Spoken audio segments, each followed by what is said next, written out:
Hey everyone, thanks for tuning into today's episode. It's said that the wheels of justice move slowly, and indeed they do. But I'm very pleased to see that we're slowly cleaning out the crypto filth and chicanery, and that truth is finally emerging on top. First, we had Fake Toshi, who was delivered a fatal blow when a UK court ruled unequivocally that he wasn't Satoshi. And then just today, I see that Scam Bankster fraud has received 25 years in prison. It's less than half of what the prosecutors were after, and so I found that a little bit disappointing, but it is good to see that the judge saw completely through SBF's phony, benevolent, selfless, so-called altruistic persona, and instead saw him for who he truly is, the deceptive megalomaniac who gambled away 5 million people's life savings.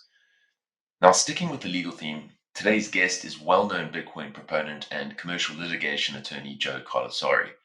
Joe is at the forefront of all things Bitcoin and law, and I've always found his takes to be well considered and well informed. In particular, and maybe this is just the former attorney me, I love the way he thinks and explains things. He compartmentalizes things, he puts things aside, he deals with issues systematically. Really love it, honestly. Needless to say, we got into all things Bitcoin, the ETF, and crypto, and quite frankly, only got to ask around half the questions I had planned. There was just so much to discuss. I found it also very invigorating, and Joe truly has his finger on the pulse. So you're not going to want to miss this one. Over to today's show. Cheers. Which one's the best crypto asset? Well, Bitcoin's the best crypto asset. Okay, what's the second best? There is no second best. There is no second best crypto asset. Hello, friends, and welcome to the Why Bitcoin Show. I'm your host, Dale Warburton. It's a weekly podcast on why Bitcoin matters and what makes it completely different to all other cryptocurrencies.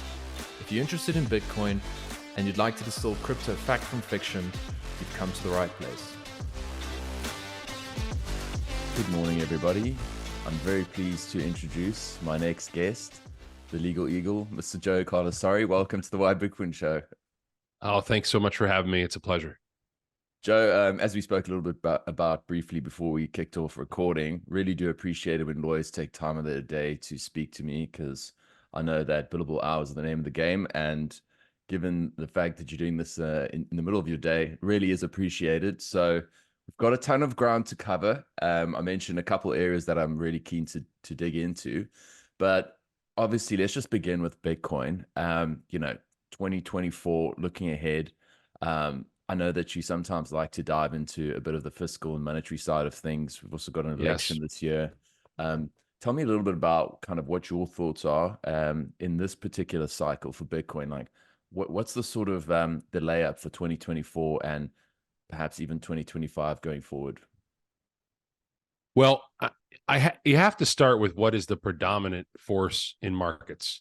And I think the predominant force in markets right now, the driver of the car, so to speak, is the issue of fiscal spending. There's a tremendous fiscal impulse right now, autopilot spending, deficits that we haven't seen at any point really outside of wars, outside of extreme situations. And the thing that I think has caught most people off guard is that we don't really know how to adjust to that. What does that really mean in an environment where you've got a significant portion of GDP just being propped up by fiscal spending? And I think it also has confused a lot of folks from the standpoint of monetary policy, because for most of the my adult life, at least, and for most of many market observers, most Bitcoiners, I would say, their lives, you've been focused on the Federal Reserve as sort of the center of the universe, or rather central banks generally as the center of the universe. And what I think what you're finding out with significant deficits at most countries running significant fiscal deficits, that is predominating over monetary policy. There's so much of a fiscal influence on our economy through government spending, deficit spending, that raising interest rates slightly, or even doing a fair amount of QT, quantitative tightening, that's not enough to really move the needle and cause a liquidation issue, a liquidation crisis, some sort of credit event that people keep talking about, because people are flush with cash. There's a constant stream of additional spending. Now, how does that relate to Bitcoin? Well, what I think is becoming pretty much conventional wisdom at this point is that governments will have to spend as far as the eye can see. And Bitcoin is a asset that soaks up liquidity quite well, given its finite nature. And you combine that with the fact that investors who are sitting on piles and piles of cash have to figure out, well, do I really want that much exposure to government securities in a rising interest rate environment, which could continue for the foreseeable future, given the deficits? Or do I want to put all my money into equities? Right. So they're searching desperately for alternative investments across the board, both with real estate. And I think that more and more major players are realizing it makes no sense whatsoever not to have some exposure to Bitcoin. And that led to Larry Fink and BlackRock and many other firms exploring some allocation to this. And I expect that by the end of this cycle, Bitcoin is going to take a form in the TradFi market that is one we're not used to, meaning it's one that where it moves from the eccentric, the niche investment to one that is not recognized yet fully as mainstream, but is moving towards mainstream. And that's a significant hurdle that is overcoming. So I don't know how you could be more bullish about Bitcoin than at this point. I mean, obviously, people that have been Bitcoin for a long time, like myself, we've always been bullish. Okay. Even if we think that the price is going to decline in the short run, I'm always bullish, right? There's really pretty much nothing from a price standpoint that would make me not bullish. If Bitcoin crashed tomorrow down to 12K, I would be happy and I'd be buying, with every single cent I could shake out of the sofa. But what I think the bigger deal is like here, do we finally catch fire? Do we catch fire in the way that we penetrate the public consciousness and say, this is not just some eccentric off the wall investment. This is something that you need to own. Absolutely. And to that very point, I've yet to believe that we have penetrated the consciousness. I'm not getting those calls. Not close. We're not even not close. even close. Yeah. And some people are getting have said, look, we haven't even breached an all-time high yet. We still need to cross something like 78K, to accommodate for purchasing power decline. Something that you mentioned earlier that is strongly correlated with Bitcoin price actions is liquidity. It's something that Lynn Alden has spoken a lot about. Something that I don't understand, and maybe this is something you do, is the DXY and the dollar strength relative to Bitcoin. I mean, is there any relationship there that you can perhaps share a little bit about and just tell us, how that kind of works? Yeah. So, let's put the Bitcoin relationship with DXY aside for a second. So many folks think incorrectly that the DXY is shows strength of the dollar. Okay, like your purchasing power, which is what most people commonly associate. It couldn't be further from the truth. The DXY has really very little relationship with your purchasing power, if any. Really what it's focusing on is its swap value, its currency exchange value with various other currencies. So for those that are unaware, the DXY, is an index, right? And it's an index that has different breakdowns. I'm not going to get into each percentage of swap values versus the yen, the euro, et cetera.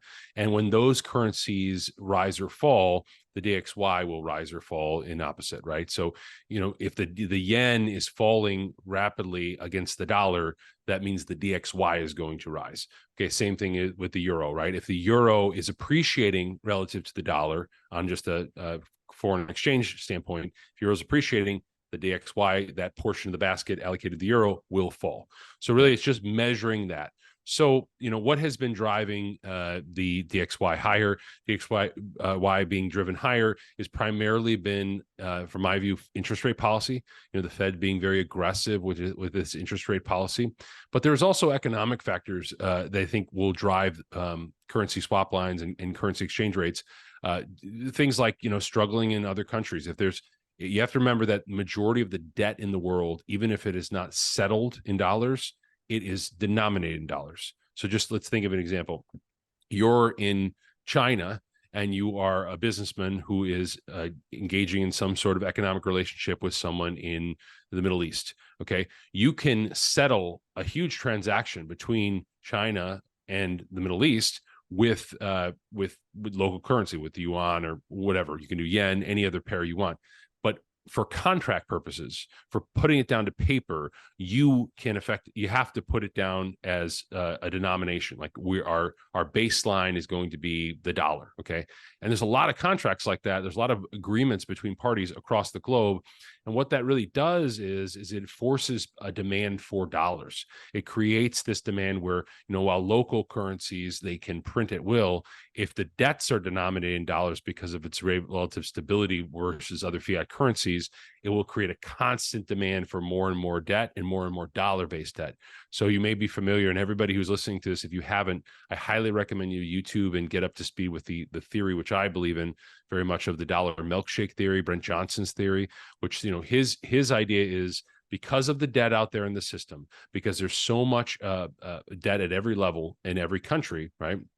Other countries are going to debase their currency through fiscal or monetary policies. That debasement of the yen, or that debasement of the yuan, what that eventually does is it finds its way into the dollar because of the demand for dollars, because the money is sucked like through a straw. That's the milkshake idea, from those local currencies into the dollar, and strengthens it and feeds this nonstop machine of the dollar. And the way to think about it is, and this is kind of confusing for folks, is that we have had QE1, QE2, QE3, trillions of dollars of spending, all the COVID programs, PPP, and on a relative basis, the dollar is higher today as measured by the DXY versus other foreign currencies. The DXY is in levels still that historically are relatively high. So the idea is, even with all of this fiscal spending and monetary spending, the dollar is still sucking and draining liquidity from all these other countries, and those other currencies are weakening relative to the dollar. Okay, interesting. Now, how does that? So how does Bitcoin? This is the Yes. final thing. I'll just real quickly, because we were short of time. How does that affect Bitcoin? So the way that affects Bitcoin, in my view, is that when you have a dollar shortage, which DXY partially measures whether there's a global dollar shortage, if it's soaring. Think of moments like March of 2020, where the dollar was skyrocketing and there's this demand for dollars because there's a liquidation event. Yeah. When you have that dynamic where there's a desperate need for dollars in the system, it just acts as a headwind for Bitcoin price. Okay, because how is Bitcoin price assessed? Against the dollar, or if you're in Australia, it's against your currency. But from our standpoint, all you should think about is that when there's a significant demand for dollars globally, that actually acts as a headwind for the Bitcoin price action. Okay, great. Well, thanks very much for that. It's awesome to get sort of the 10,000-foot view, as it were, just before we dive into some more Bitcoin specific stuff. So Yes. something you had said, I guess earlier on one of your, I think somewhere elsewhere in Twitter, or X as we like to call it these days, is that you've said before that Bitcoin is far more important as a store of value and less so as a medium of exchange. And I thought this was really interesting, and I'd love to talk about that, because Yes. I went to a conference in South Africa recently adopting Bitcoin with that exact mentality, particularly given the fact that every time you spend your Bitcoin, it's a capital gains event. So I thought it makes no sense, but all people spoke about was about Bitcoin as a medium of exchange. And so, Yeah. I'd love to get your thoughts around that in particular, and then perhaps just layer in kind of how third world countries would be using Bitcoin, given what I've just shared now, that a lot of them are still using it as a medium of exchange, and they kind of skip that store of value stage. Yeah. So the three primary components for folks, just to catch everyone up to speed that may not be familiar with some of these terms, is of a money, right? The essential characteristics you want to break down are store of value, medium of exchange, unit of account. Simplest way to think about store of value is whatever asset you're using, whether it's stones, goats, dollar bills, paper money, Bitcoin, it has to store the value you put in it. From an economic perspective, whatever your time is, it has to preserve that purchasing power, that ability to put your value in something solid. Okay, that's the store of value. Medium of exchange, very simple. We need some asset, something to exchange between one another for goods and services. And unit of account is really the ultimate, right? That's where you rewire your brain to think in the denomination of the asset. So for example, I right now think about, I make X dollars an hour, right? Eventually, if you change your mindset and it becomes a cultural phenomenon, you might think I make 0.001, Bitcoin an hour, or X amount of Satoshis an hour. It's a process, right? And for me, when I was making that comment, I don't mean to suggest that Bitcoin should never focus on medium of exchange. I don't mean to suggest that Bitcoin shouldn't try to develop itself as a medium of exchange. But where we're at right now, you always look at what is the killer app, if you know that phrase. What's the killer application of the technology? Right now, where we're at in this unique moment in history, the killer application of Bitcoin is store of value, because the world has a store of value problem. You can see it across the board in a desperate rush to put value in something solid. Okay. We already talked about some of the issues with government securities, where government securities are continuing to be debased and printed at will, and continuing to be basically undermining the entire integrity of, I think, our financial system, the way the debt system is being blown up and manipulated by central planners. That's an issue, right? And it's a complex issue. We can go into it. It's a lot of nuance. It's not as simple as money printer go burr. It goes to the nature of what is money, right? Like, we have difficulty in our society even measuring what money is, because banks can effectively loan and create money through just lines of credit without any government intervention. Even the government, even going back to the Federal Reserve, they'll tell you we can't even define money. So you got this problem with money. What is money? Lynn Alden's book, this great book, Broken Money. But at its core, I think the problem is, like, what are you going to store your value in? Are you going to store your value in government bonds? Well, there's problems with that we talked about. Are you going to store your money in equity? Is it all just going to be in stocks and companies? Well, there's problems with that too, right? Because of the nature of our system, when you put that much money, that much control, and you transform equity into money, that creates this incentive where the equity owners, the people who can issue stock, that they can debase you, right? And I know this is not going to happen because, there's an economic incentive for companies not to screw over their shareholders, right? But theoretically, if Apple stock, which a bunch of people have their value in, they have retirement accounts in, if they wanted to issue a ton more stock and completely debase everybody who has Apple stock, they can crash the price. They would easily be able to do that. And that's true of many equities. They could easily control how much equity is in the system. So although there are reasons, and I hold a lot of stocks, I believe in the stock market as a good store of value, it's nowhere near as good of a store of value as Bitcoin. And the same is true of cash, right? You can't hold cash and let your money be eaten away from inflation. Real estate's also a problem, because you've got taxes and liabilities of holding the real estate, and you've got jurisdictional issues depending on where you keep it. So you've got all these things out there, and you've got all these people desperately trying to find a good store of value. And I think Bitcoin fits the bill. It solves the store of value problem better than any asset that has ever existed, because one Bitcoin is one Bitcoin. You know that it can't be debased. You can't print more of it. It's got a steady supply. So if you take care of that element and you build a foundational layer of store of value, everything else can be built on top of it.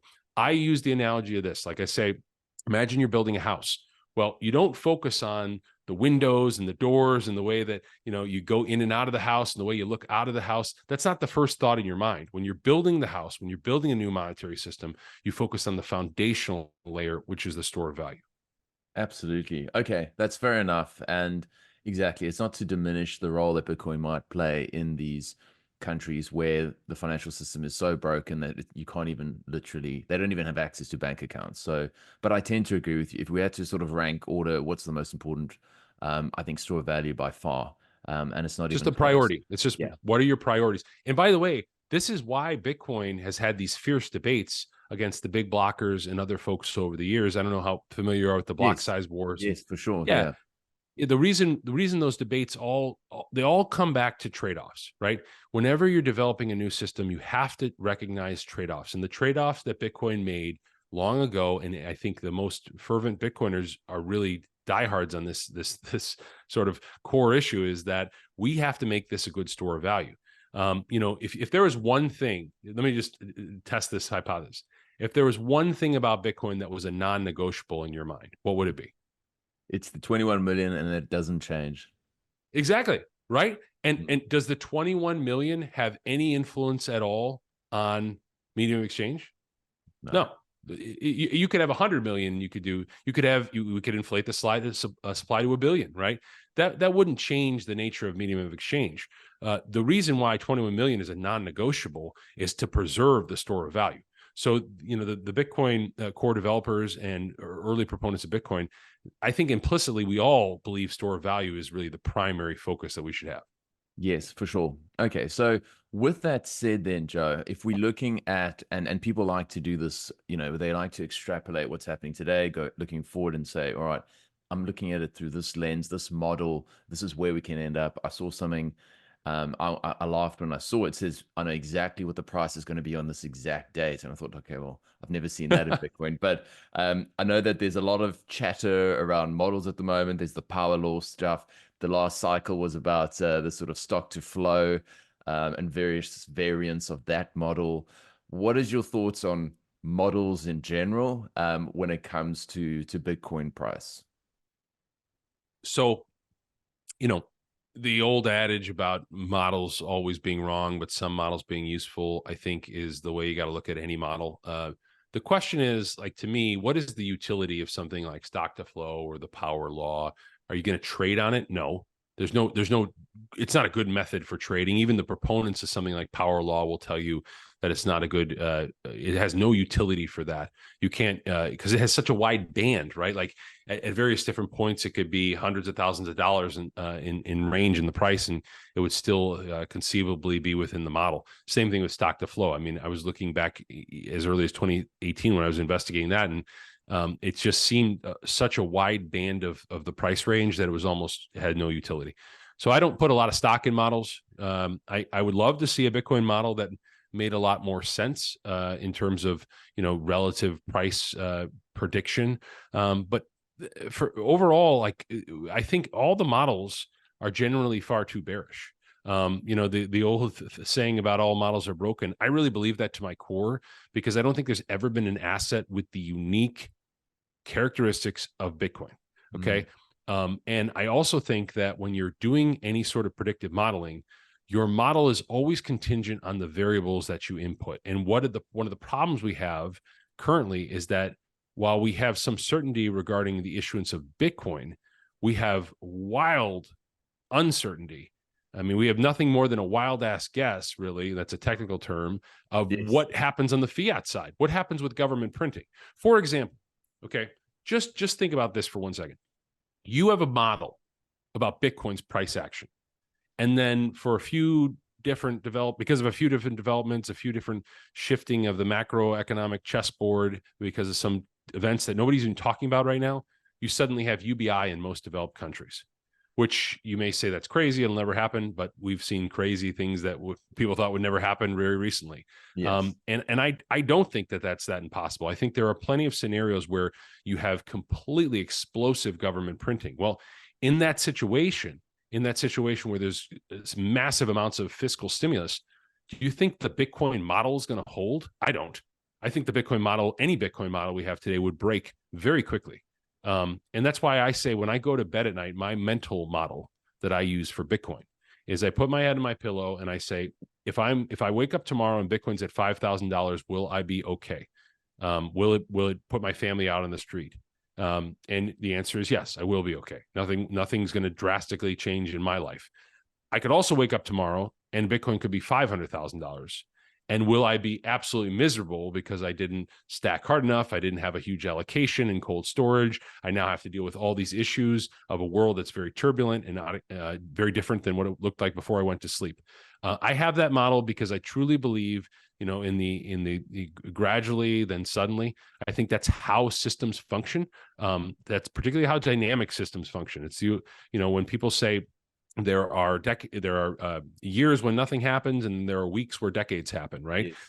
There are weeks where decades happen, and things change so significantly that you do not have time to react. I think it's far more conceivable than folks think that Bitcoin could jump from a level where it's at today, in the high 60s to $400,000 in a very short amount of time. It doesn't even take that much money, to be honest. I mean, if you had 3 or 4 more Michael Saylors come into the mix in the whole world, right? Bitcoin's, several $100,000s a coin. That's all it would take. That's not even including governments and other actors that could come into the mix. 100%. There's just way too many variables. There's too many unknowns, and especially when you get given these massive bands to work with, it's like, my price prediction for this cycle somewhere between 50,000 and 5 million. I mean, that's not going to help anyone, right? So, well, just think about this. Why do they make these models? Like I was talking about this on Twitter. Why do they make models? Why do they use PE and forward PE and trailing PE? It's because in financial services, a ton of people have to handhold. They have to hold your hand and tell you, don't worry, we're buying value stocks because the PE ratio is 12 on the value stocks, whereas the tech stocks, it's a PE ratio of 25. So this is fairly value. It's all these models where they justify their behavior, because if it doesn't work out, they can say, well, I trusted the model. And I think there's some of that going on in Bitcoin too. People are desperate to create some sort of prognostication about the path forward for Bitcoin, when Bitcoin is going to, I think, take a path that no one can guess and no one can truly anticipate. So, resist that urge. Just accept Bitcoin for what it is and believe in the fundamentals, and price will follow. 100%. Yeah, couldn't have said any better there, Joe. I guess one of the latest bits of news that's come out, I think this episode will come out next week, but it will still be relevant, is the fact that I see that Hong Kong are now talking about potentially allowing in-kind redemptions for their upcoming Bitcoin spot ETF. I wonder if you can just talk to that particular issue and whether or not you think that's going to be happening stateside with the likes of BlackRock and Fidelity in due course. Well, the key phrase there is due course, right? How quickly that happens. I fully anticipate before the decade is out, there will be in-kind into the Bitcoin spot ETFs in the United States. I don't think that is really a question of if, it's more of a question of when. Now there'll be tiers, right? Like you're not going to be able to port Bitcoin in and out with, a small amount, but I think bigger players are going to be able to make that transition in my lifetime. And I also think it becomes part and parcel of the banking system. Like I fully expect to have the ability through every major brokerage house to withdraw in Bitcoin, to, when you're exercising your trades and selling stocks and bonds, to sell them for Bitcoin. I think this all becomes integrated seamlessly into the TradFi system. And I think the ETFs are the first step of that. Now, as to when it occurs, I think it's going to take more time than perhaps you or I would like. I would not be surprised if it's going to take, a couple more years before you start to see that. But there really isn't a logical reason in my mind why you would not allow in-kind. Technologically, there's certainly no reason, right? They could easily be facilitated technologically, far more easy than gold, right? With the GLD ETF, you can do in-kind. However, it becomes very difficult, right? Like you have to actually transport the gold. In this situation, you don't need to do that. So I believe that there will be people that are desperate for part of this market, ETF issuers that say we can open this up technologically. And you got to remember, they're fighting for market share, all of them. Okay, Fidelity is dropping their fees for this. IBIT obviously is the big gorilla that's really been coming on strong. I think there are others that are trying to stay in the mix. And I think if there was one of them in a couple of years after there's been a proven track record, after the regulators are a little bit more comfortable with the Bitcoin spot ETFs, after you get an options market on the spot ETFs, I think there will be a hard push from their lobbyists and their government outreach to try to get the regulators to greenlight in kind. And I think it comes. By all accounts, there were many of the issuers during the ETF process with BlackRock and Fidelity that they were fighting for in-kind at that point. And the SEC, unofficially, we know that told them, no, that's not coming right now. We're just going to allow, cash creates only. So they had a choice, right? Are they going to stand on principle and fight them further and potentially lose market share by not launching on the same day as the other ETF products because they wanted to do in-kind? Or are they going to roll over, do what they want, get the initial product through, and then evolve to something more of an in-kind approach? It's just going to take time. We're going to get it, sooner or later. Yeah, that sounds reasonable enough. And it wouldn't be an ETF chat without talking about Grayscale. So keen to get your thoughts there. I had a look at some of the data before we went live, and they've gone from 617,000 to 347,000 Bitcoin. And we know last week there were negative 800 billion or 800 million rather in flows. Won't you just dive into a little bit about that sort of Grayscale piece? We know that part of the reason obviously was the fees, but there seems to be kind of just this perpetual bleeding. And I'm just wondering, at what point can we say for sure now that those who are sticking in Grayscale are folks there for the long run? Yeah, I don't know the last part of that question. It's going to be really difficult to say when it ends. It may never end because Grayscale itself, you may be aware, they're cannibalizing their own ETF, right? They're launching the symbol BTC, which they own as an ETF with lower fees. So this is common in the ETF world where an ETF will have, like, for example, QQQ. Invesco has QQQ, but they also launched QQQM, which has a lower fee. So they're slowly cannibalizing over time their own product.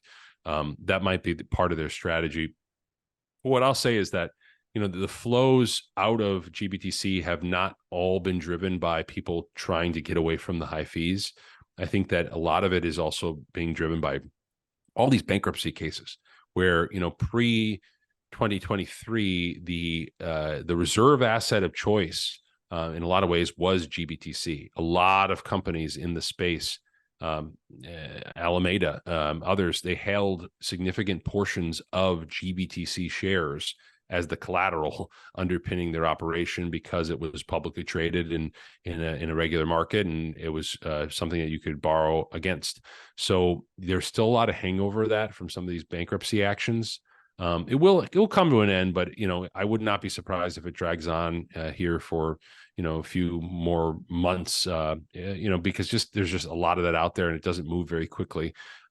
Plus, you want to make sure that you realize that a lot of the money in Grayscale, I think it's in sort of trapped universes that have not been easily accessible over the last couple of years.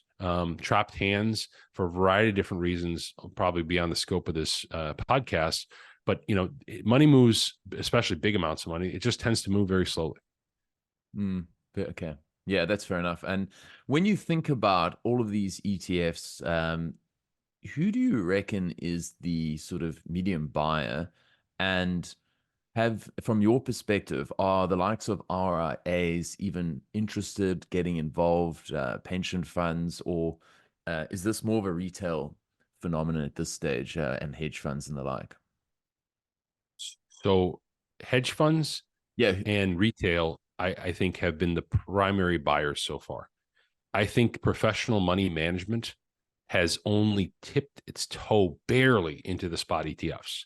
I can tell you just anecdotally from some conversations I've been involved with that there are major RIAs and other firms that are still building out their Bitcoin strategy. I know household names in terms of financial advisors that are going to be premiering model allocations with some percentage allocated to Bitcoin for more aggressive, high-risk clients. All of that's coming, right? That money's not even here right now. That's going to be built out over the next 2 quarters or more. And you have to realize there's a huge learning curve from moving from Bitcoin's a scam, stay away from Bitcoin, don't buy it, don't invest in it, to now a lot of institutions saying, we're going to allow this on our platform. There's going to be risks and disclosures and all that. But here's why you might want to have some small allocation. All of the on the line guy, on the phone guys with their clients, places like Edward Jones and Morgan Stanley, they have to be up to speed to talk Bitcoin, right? You just because the ETFs launch doesn't mean they can become conversant in why you should own Bitcoin as opposed to Ethereum. And when you're putting people's money at work, okay, you have to have, first of all, you have to have an institutional sort of homogeneous approach to it. You can't have the one eccentric guy in the corner who's selling all of his clients on Bitcoin and everybody else is saying avoid it like the plague. yes. Right? You have to have these institutional policies in place to sell it properly, and that is not as simple as just launching the ETF and having it available on your trading platform. Yes. You have to have them be able to communicate why you want to own it. So to me, the RIA money, the professional money manager money, that's really more of a Q3, Q4, maybe even Q1 2025 story, which is why I think you should be really optimistic here about the price.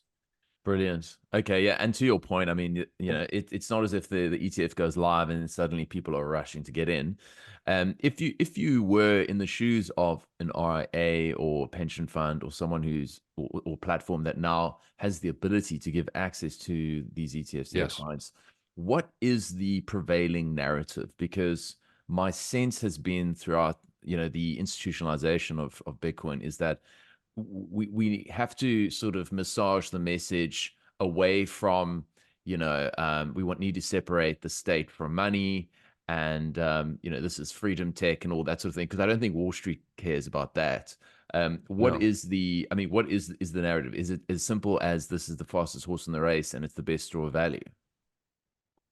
Yeah, I mean, I have issues with this just conceptually, but I think it's effective rhetorically, if that makes sense, for the digital gold narrative. One of the problems with the digital gold narrative is that most investors don't have allocations to gold, right? So if you went, and I had this conversation with a very well-off gentleman recently, where I was trying to explain to him, and you almost reflexively revert back to digital gold. And he says, well, I don't own any gold. Why would I own gold? I want equity. I want yield. I want interest. I want all these things. And I think the framing is probably better in terms of an alternative monetary network of the internet, because people love tech stocks. In our time, they are absolutely huge fans of tech companies and financial infrastructure and the next generation fintech. They're really excited about those. They think it's like cutting edge, and I think Bitcoin is that cutting edge.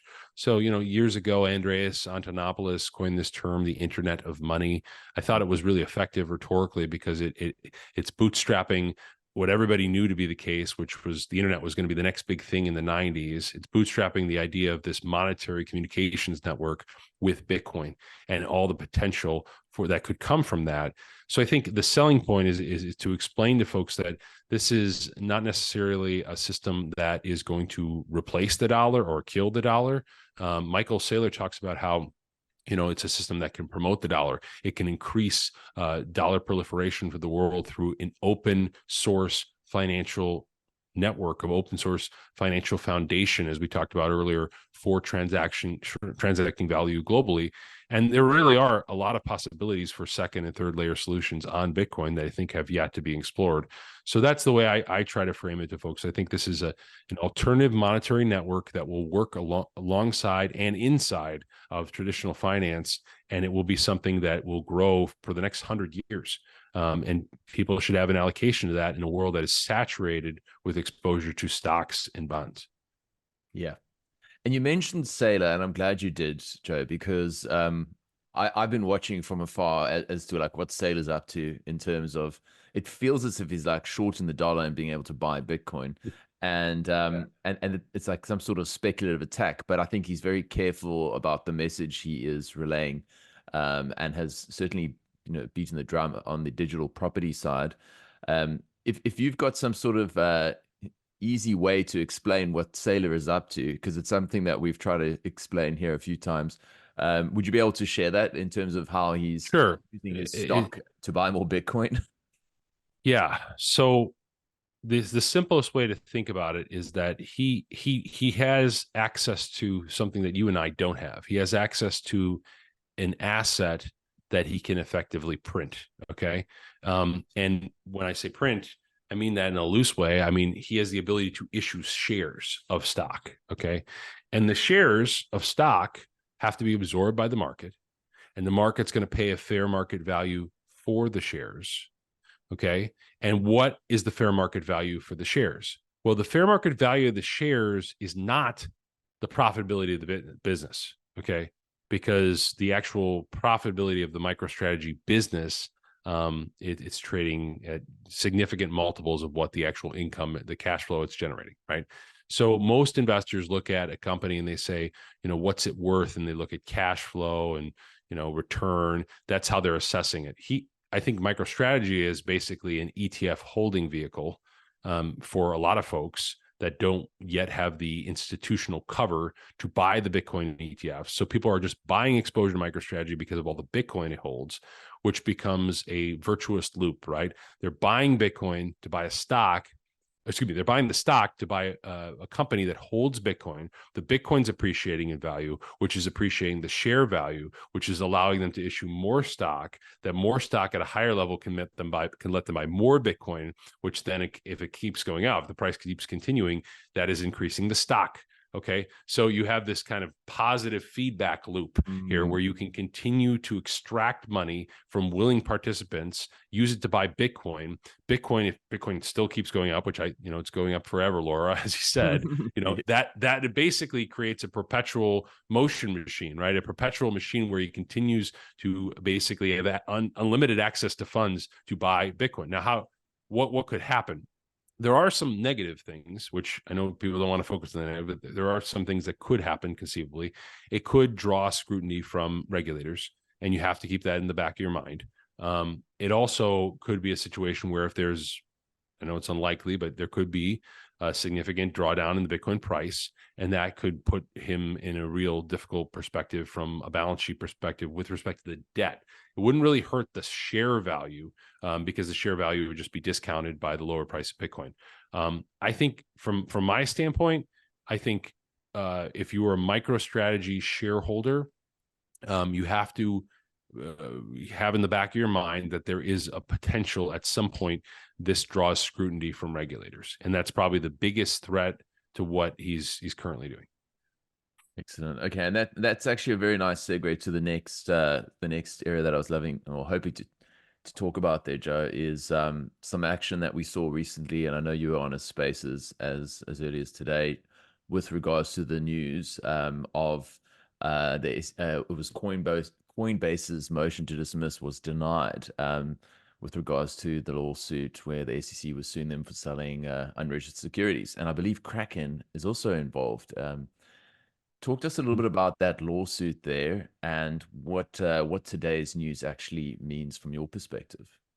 Absolutely. So I'm going to start just on my typical reset of sort of the landscape. You start with FTX.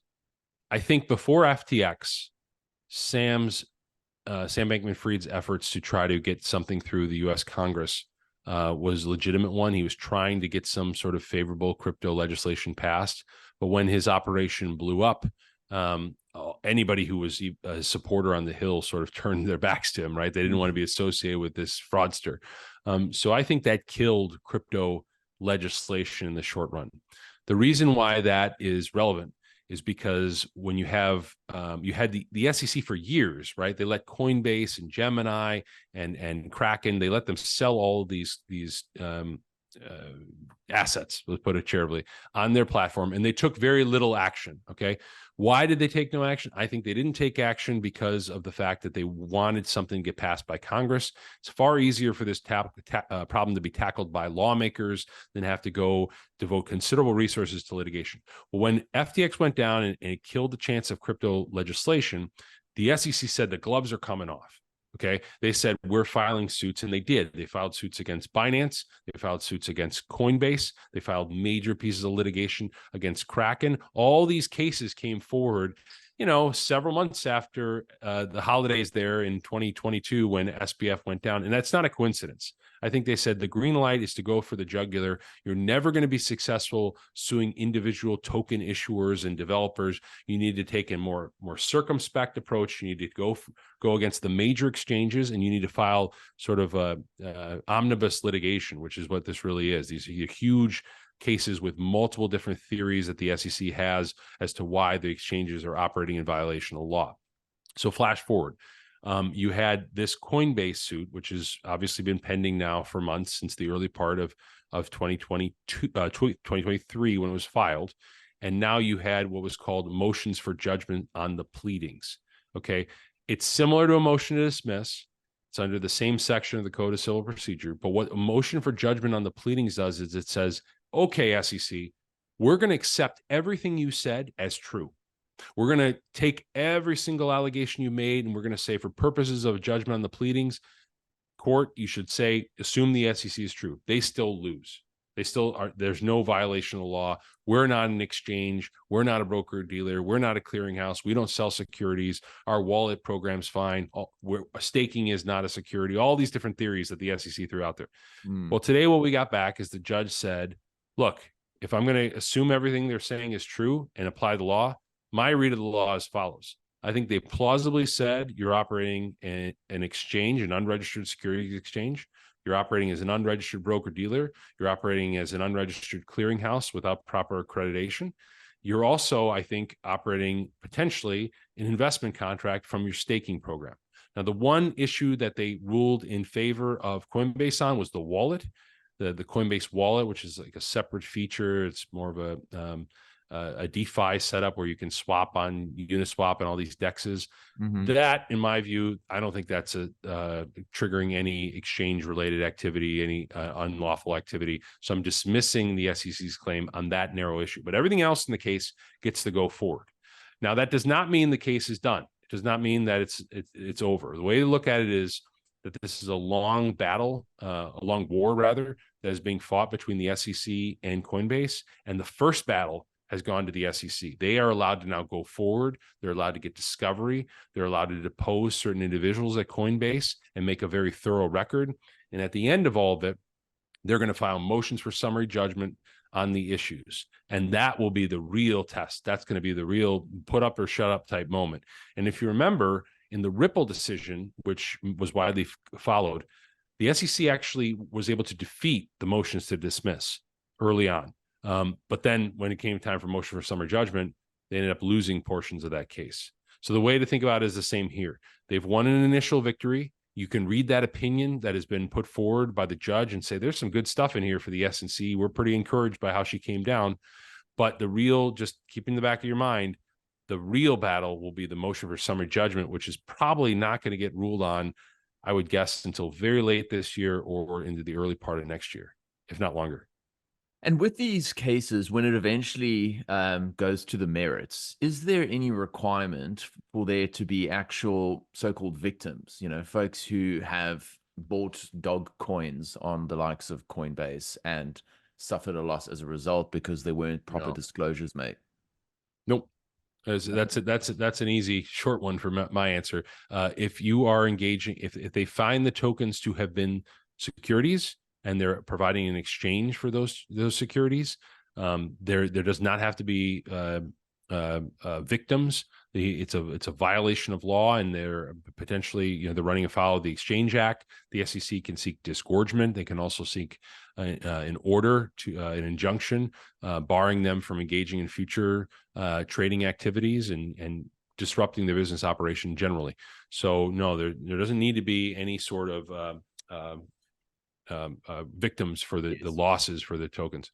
It feels really bizarre that you'll have a listed company that literally had to get the approval of the SEC, presumably to list on the NASDAQ, who's now getting sued by the people who approved them to list on the NASDAQ for selling the very products that they were disclosing at the time of listing. Does that make sense? I mean, it's just, it feels like it's being done in bad faith there, Joe. I mean, and look, I'm no apologist for the crypto casinos, but it just seems strange.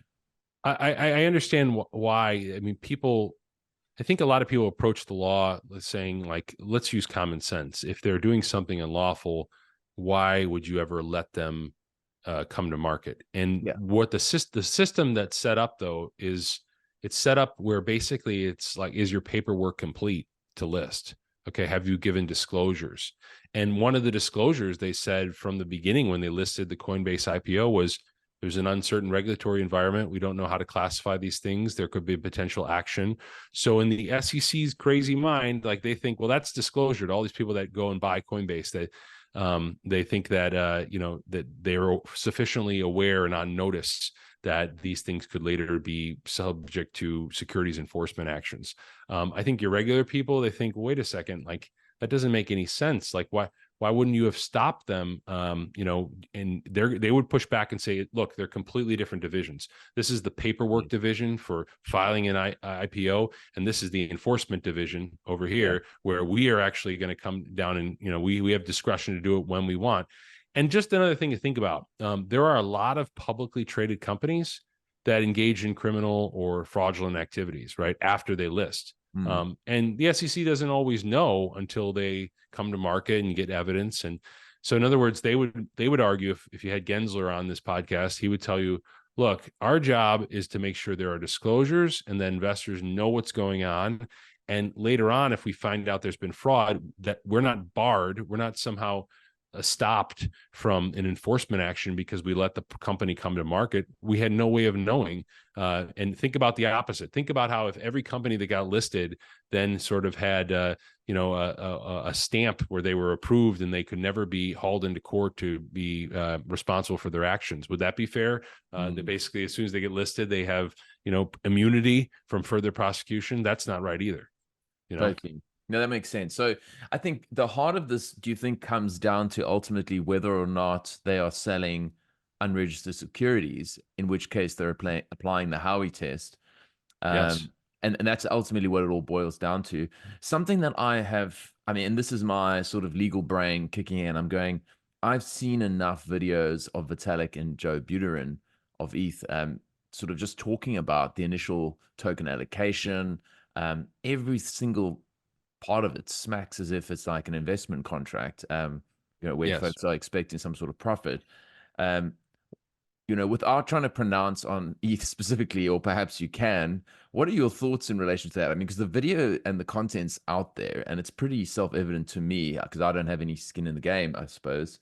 When I look at something like ETH, and that's probably the most egregious example I can think of, it's the most obvious example of a unregistered security. Yeah. I don't know how you consider that, and how the Howey test will apply to the plethora of 30,000 other crypto tokens. Sure. So the framework I think people need to start with, and this is something that's lost on 95% of Bitcoin Twitter and crypto Twitter, is that code itself is not a security. Let's start from that standpoint. Okay. And I say this as a Bitcoiner. When you have just a few lines of code, regardless of what it does, it's just code, right? That is not violative of a securities laws. If I launch Joe token right now, I print up, a bunch of worthless ERC20s, okay, and I don't sell them. I just put them on my, I just pump it in and create the token and have it exist there on the blockchain. I have not violated any securities laws. All I did was create a worthless token, a worthless ledger entry that no one will ever buy, and I'm not going to promote. Okay. Where it becomes a securities analysis is through activity. Okay. And it's really key to focus on that aspect. What is the activity? So to your point, the Ethereum ICO sale, I think there is very little doubt that was an investment contract that passed the Howey test. That was a security. The problem is that it's been years since the Ethereum ICO sale. There's arguably issues with the statute of limitations for that conduct. And then the question becomes, well, what about ETH now? Has ETH changed? Has the nature of it changed? There was a famous speech years ago. It's called the Hinman speech. You can look it up. And the exact language he uses is, regardless of the concerns over the initial sale, it's likely that Ethereum has become sufficiently decentralized at this point. So the question that's raised is really this concept of sufficiently decentralized. Can something improperly be a launch of a investment contract, a sale of investment contract, but then it kind of lingers out there in time? It takes different shape. Maybe new developers come, because it's open source, they change it from proof of work to proof of stake, like what has happened with ETH. What is that? Is that a new thing? Is that the old thing still that is taking place? Does the transition to proof of stake raise new securities concerns? What about people that are staking the token? How are they involved in a common enterprise? You get a lot of nuanced questions, but don't look at the analysis based on the thing itself. And this is what came out of the Ripple decision. The judge said, look, XRP in and of itself is not a security. It's just lines of code. What was a security, what was an investment contract, was when they did the initial institutional sales. And that's what Judge Torres said. She said they did these original sales to institutional investors, that violated securities laws. This should have been registered. But then she goes further and she says, but the programmatic sales that are blind between purchasers and buyers on exchanges like Coinbase, those aren't securities. Now, what we heard today from the opinion in the Coinbase suit is that's not necessarily true. The judge categorically says, I don't believe there's some bar on secondary market transactions when you're buying these tokens. I don't think that necessarily is not a security. It could be. It could be an investment contract. So all these issues are going to play out. But I think what a lot of people get mixed up is they think about the thing in and of itself in a vacuum. They don't think about what transactions are occurring involving the tokens. The analogy I would utilize is that, you know, it's not a chemical compound like a drug, right? So let's take heroin. Okay, heroin in and of itself is not some crime, right? It's a compound. It's just there, right? What is a crime is possession. What is a crime is the sale of heroin. Those are criminal activities. That's a conduct that's prescribed by law that you can't engage in. And it's very similar with the altcoin market. It's not merely the lines of code, it's the sale or the transaction or the purchase. Those sorts of things are where you really want to focus. Okay. Yeah, that's actually, this is why it's good to talk to a lawyer sometimes, because I've been out of the game so long that I've started to think like a normie, and it's nice to be sort of. Yeah, that's better. You don't want to think like a lawyer. It keeps you up at night. You know? Yeah.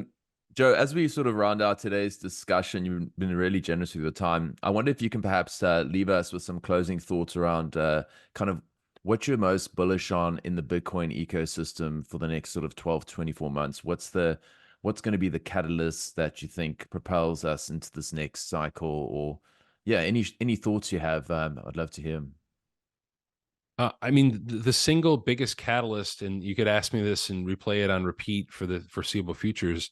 I believe that regardless of a quickly growing market, an economic boom, or whether it's a severe recession, whatever comes for the next 2, 5, 10 years, there will be more and more government spending. And I think there will be more and more efforts to monetize that debt. There will be more and more games played to do whatever is necessary to keep the current system intact. I'm not one of these people who say we're on the imminent, the verge of imminent collapse. I push back against that reflexively, because I think when the system is threatened from an existential standpoint, it will do whatever is necessary to push back against that. And Bitcoin will benefit from that tremendously. So, from my standpoint, I think, everybody's following the election, is it in the United States? Is it going to be Trump again? Is it going to be Biden? Is it going to be somebody else? I don't know. But you know what I do know? I do know that there is no appetite anywhere in Congress to try to restrain fiscal spending. I don't think that changes anytime soon when when you have the massive types of entitlement spending that's coming from the baby boomer generation retiring. So as far as the eye can see, I just see more and more spending, and that money that's being pumped out through government borrowing is going to flow into assets. I think it will flow into real estate. I think it will flow into stocks, but all of those assets that are not Bitcoin are not constituted as well as Bitcoin is to benefit from the additional liquidity. So to me, again, the path is up and to the right. I am not a fortune teller. I can't tell you if it goes like this, up and down, up and to the right. All I will tell you is that you don't want to be short this asset. This is an asset to buy, to hold, to allocate to it while you can, and not when you can, and not use leverage. It's just that simple. And don't screw it up. There we go. Yeah, and what's actually really interesting is the parallels between the traditional sort of stock investing world and Bitcoin. If you're out of the market in Bitcoin for 10 days, you miss out on all the returns. So the point is just to sit in your position. And Joe, it's been absolutely fantastic talking to a Bitcoin permabull lawyer. So yeah, it's been really awesome. Did you want to give the audience a handoff to where they can find you and some of your work? Yes, absolutely. And thanks again. It was a pleasure coming on. I hope to do it again. So if you Google my name, Joe Carlesare, you'll probably have two things pop up. You'll have my law firm, where if you have a litigated matter, if you have a contract dispute, a dispute with a bad actor, an exchange, someone who has caused you problems, I'd love to be able to help you. And if I can't help you, I know most of the major crypto and Bitcoin lawyers in the space. I could probably refer you to someone who does have the expertise. So I always welcome that. Please feel free to reach out, and as long as my schedule permits, we can discuss, options for you. So please, I'd like to try to make most of my practice has already become Bitcoin related, but I'd like to have it 100% Bitcoin related in an ideal world. And if you want, legal, macro, economics, and Bitcoin takes, please, reach out to me on Twitter. Please follow me at Joe Carlesare. And the final thing I'll just mention, a shameless plug, is that I am in the process of writing a Bitcoin legal thriller. I'll tease that one. Maybe I can come back and talk about that when it launches. I'm really excited about it. I've been working on it for most of the last 12 months. And I'm getting in the final stretches here. So when that launches, hopefully we can come back and talk about it again, whatever is going on in Bitcoin. I would absolutely love that. That sounds superb. Well, thank you so much, Joe. I hope you have a great rest of your day, but this has been an absolute pleasure. Thank you. Yeah, absolutely. Take care. All right, cheers. Thanks for listening to today's episode. I hope you enjoyed the conversation and that you got some value out of it. Either way, hit me up on Twitter and let me know what you think. My handle is Dale21M. If you've got any suggestions as to people you think I should be talking to or topics I should address too, I would love that sort of feedback. Otherwise, if you want to support the show, there's a couple different ways you can do that. The first is just to share it amongst your friends and family. The more that people hear the message that Bitcoin and crypto are not the same thing, the better. And I want to help people understand that. The second thing you can do is give me a 5-star review on whichever podcast app you're using. Of course, that's only if I deserve it. And last but not least, if you want to stream sats my way via the Fountain app, I'm not going to say no, but it's not expected. Thank you so much for your support thus far. It means the world to me. I appreciate the hell out of you, and the best is yet to come. Much love, friends. I'll see you on the other side.